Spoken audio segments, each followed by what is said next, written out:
du 20h, gestion des 45 milliards de francs CFA de fonds Covid-19 au ministère de la Santé publique. Le docteur Manaouda Malachi et ses collaborateurs sur des braises ardentes. La Chambre des comptes a découvert des surfacturations énormes dans l'achat des équipements et prestations de services et des irrégularités grossières dans les procédures des passations des marchés publics. Jean-Paul Choudiat. Le passage des enquêteurs de la Chambre des comptes de la Cour suprême du Cameroun a fait mouche dans la gestion des milliards de francs CFA alloués au ministère de la Santé publique pour son plan de riposte contre la pandémie Covid-19. Sur la liste des premiers suspects, le chef de ce département ministériel, le docteur Manaouda Malachi, plusieurs fois accusé de façon péremptoire de détournement de fonds Covid par le député SDF Jean-Michel Nintieu. Au cœur de ce scandale financier, la surfacturation par 10, voire 15, des budgets affectés à chaque rubrique du plan de riposte de la santé publique, avec comme moyen d'action la violation systématique du Code des marchés publics, au nez et à la barbe du ministre délégué Ibrahim Talba Mala, le chef d'orchestre en principe des marchés publics au Cameroun. Ainsi, le gendarme des finances publiques tombe des nues devant l'ampleur des malversations des 45 milliards de francs CFA du Fonds monétaire international déversés dans le portefeuille de Manaouda Malachi. Premier point saillant du rapport de la Chambre des comptes, le cafouillage dans l'attribution de 95% de marché à un seul prestataire, Medilin Medical Cameroun SA, qui a empoché 24 milliards 500 millions de francs CFA, soit la moitié de la dotation globale du ministère de la Santé publique. Fait hallucinant, relève la Chambre des comptes. Medilin Medical Cameroun SA était en veilleuse depuis sa création le 13 septembre 2017, avec un solde d'actifs financiers nul sur ses comptes au 1er janvier 2020. Le prestataire signant ses premiers contrats le 19 juin 2020 avec le ministère de la Santé publique. Medilin Medical Cameroun SA a donc été réactivé pour les besoins de la cause, en conclut la Chambre des comptes de la Cour suprême. Deuxième rubrique où l'opacité de la gestion et les irrégularités procédurières se passent de tout commentaire. L'achat des équipements de protection individuelle de 2 milliards 900 millions de francs CFA budgétisés. C'est plutôt 23 milliards qui ont été dépensés, soit un écart de surfacturation de 20 milliards 845 millions de francs CFA pour un préjudice de 2 milliards 277 millions de francs CFA à l'État du Cameroun. Autre, venez voir l'acquisition des équipements médicaux de prise en charge des patients Covid-19 de 4 milliards 800 millions de francs CFA. Les gestionnaires de cette rubrique ont délibérément porté l'enveloppe à 11 milliards 154 millions de francs CFA, soit un écart de plus de 5 milliards de francs.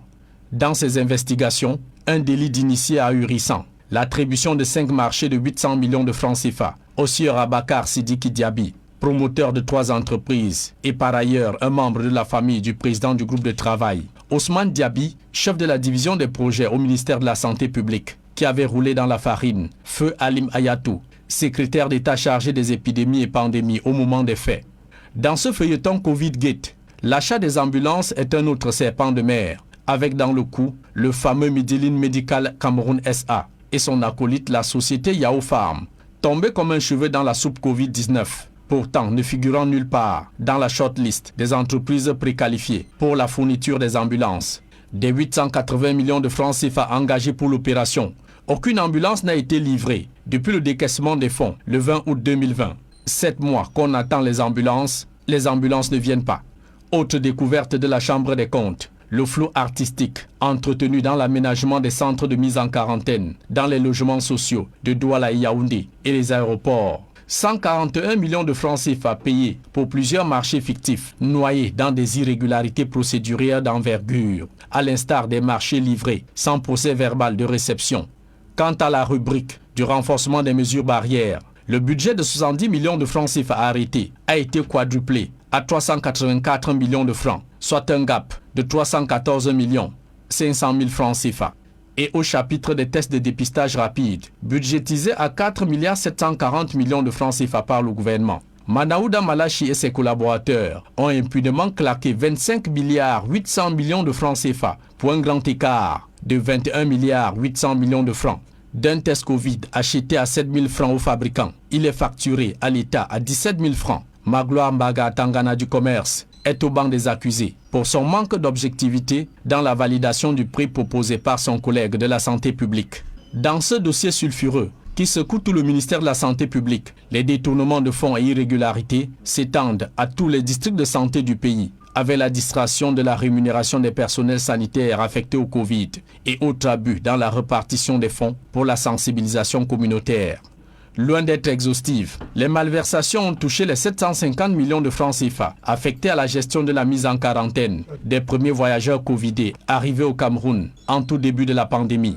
Des centaines d'entre eux n'ont pas été convenablement pris en charge, comme prévu. Épique du scandale dans ce dossier, les propriétaires des hôtels réquisitionnés en son temps réclament encore 53 millions de francs CFA. Les enquêtes tant souhaitées ont finalement eu lieu et les détournements révélés à Mondovision des petites et grosses têtes pourraient donc tomber d'ici là. Conformément à la correspondance du ministre d'État secrétaire général de la présidence de la République, Ferdinand Ngongo, demandant au ministre Laurent Esso de la Justice de traquer tous les auteurs, co-auteurs et complices de détournement de 180 milliards de francs CFA du FMI pour la lutte contre le coronavirus au Cameroun. Et au ministère de la Recherche et de l'Innovation, la Chambre des comptes met à nu les magouilles de Madeleine Tuenté sur l'achat des médicaments. La maire du Fimpancras a importé de la chloroquine et de l'azithromycine de l'Inde pour les faire passer pour des médicaments produits au Cameroun. Donald Brice Kamgan. 4 activités ont retenu l'attention de la Chambre des comptes de la Cour suprême. Ce sont celles réalisées par le ministère de la Recherche scientifique et de l'Innovation sur les 7 que ce département ministériel devait exécuter dans la lutte contre le coronavirus. De ces 4 points présentés par la synthèse du rapport d'audit, la haute juridiction s'attarde spécialement sur le premier. C'est la production de la chloroquine et de l'azithromycine. Cette activité a été budgétisée à 4 milliards 54 millions de francs CFA. Une activité découlant d'un accord obtenu de la présidence de la République, laquelle a autorisé la fabrication au Cameroun de ces 2 antipaludéens, soit 5 millions de chloroquine et 500 000 comprimés d'azithromycine. Au 31 décembre 2020, la Cour suprême note que le MINRESI, à travers l'Institut de recherche médicale et d'études des plantes médicinales, a dépensé 657 millions de francs CFA. Des dépenses présentées comme ayant permis de fabriquer des médicaments au Cameroun, alors que ceux-ci ont été importés de l'Inde, puis reconditionnés. Deuxième irrégularité, l'IMPM dont il s'agit n'était pas en mesure de fabriquer de la chloroquine selon un avis de la direction de la pharmacie du ministère de la Santé publique. Troisième irrégularité, le MINRESI a acquis de l'Inde 300 kg d'intrants d'azithromycine. La Chambre des comptes de la Cour suprême se demande en quoi cela pouvait être utile, alors que le Cameroun n'a pas la capacité de fabriquer ce médicament. Quatrième récrimination, la procédure d'acquisition par le MINRESI des médicaments à l'étranger est illégale, souligne le rapport qui rappelle que seule la CNAME, la Centrale nationale d'approvisionnement en médicaments et consommables essentiels, est habilitée à le faire. Cinquième récrimination, sur un montant total de 70 millions de francs CFA débloqués dans le budget de l'IMPM pour la rénovation du site devant servir à la fabrication des médicaments dont il est question, 15 millions de francs CFA ont été utilisés pour des activités éloignées de cet objet. Sixième récrimination, jusqu'au 31 décembre 2020, le MINRESI n'avait pas transmis au ministère de la Santé publique les médicaments malgré les instructions de la présidence. Pour le reste, le rapport note que le MINRESI a acquis 50 000 tests de dépistage comme prévu, s'est attelé à la fabrication des masques de protection en tissu et des gels hydroalcooliques et à la fabrication des semences pour l'autonomie alimentaire dans son budget global de 6 milliards de francs CFA du Fonds de solidarité nationale contre le Covid-19. Et à la suite de la publication de ce rapport de la Chambre des comptes ayant audité des fonds Covid-19, le député Jean-Michel Nitieux exige la démission des ministres chargés de la santé publique, de la recherche scientifique et éclaboussés par des allégations de malversation financière et soupçons de surfacturation énoncés dans le rapport de la Chambre des comptes.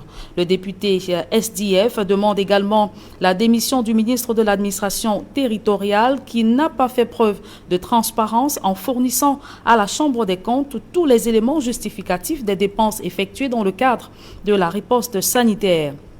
Pour Jean-Michel Nitieux, le secrétaire général de la présidence de la République devrait aussi rendre son tablier en raison de son implication dans ce scandale.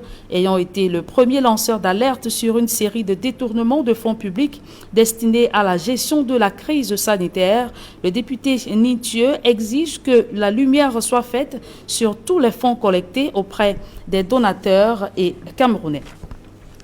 Et c'est sur cette note que nous mettons un terme